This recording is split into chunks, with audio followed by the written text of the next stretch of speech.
আমরা সিদ্ধান্ত নিয়েছি যে বিশ্ববিদ্যালয় থেকে তাকে সাময়িকভাবে আমরা বহিষ্কার করে দেব। নাম্বার 1।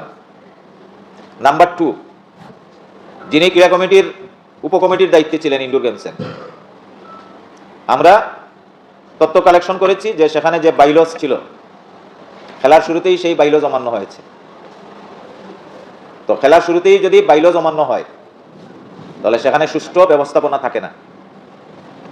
আমরা দেখেছি যে কোনো টিমে যদি কোনো ভুয়া প্লেয়ার বা অবৈধ প্লেয়ার খেলে, সাথে সাথেই টিম কিন্তু বহিষ্কার হয়ে যায়। তো সেই ক্ষেত্রে আমাদের দৃষ্টিভঙ্গিতে ওই উপকমিটির আহ্বায়ক তার দায়িত্ব ঠিকমতো পালন করেনি, যার কারণে তাকেও আমরা দায়িত্ব থেকে অব্যাহতি প্রদান করেছি। নাম্বার 2।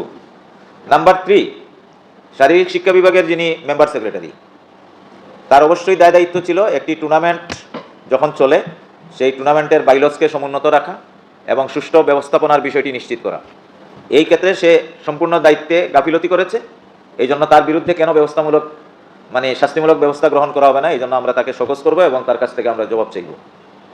নাম্বার 4, ইন টোটাল এই সবগুলো বিষয় পুঙ্খানুপুঙ্খরূপে বিশ্লেষণ করে এর সাথে কে জড়িত, কেন এই ঘটনা ঘটলো, এখানে যদি কোনো অবৈধ প্লেয়ার খেলানো হয়ে থাকে সেই অবৈধ প্লেয়ারকে খেলানোর ব্যাপারে কেউ সুপারিশ করেছে কিনা এবং এই ঘটনা ঘটানোর পিছনে কেউ সুপরিকল্পিতভাবে কাজ করেছে কিনা এবং এর সাথে দায় কার কতদূর, সেটা তো তদন্ত ছাড়া আমরা বের করতে পারবো না।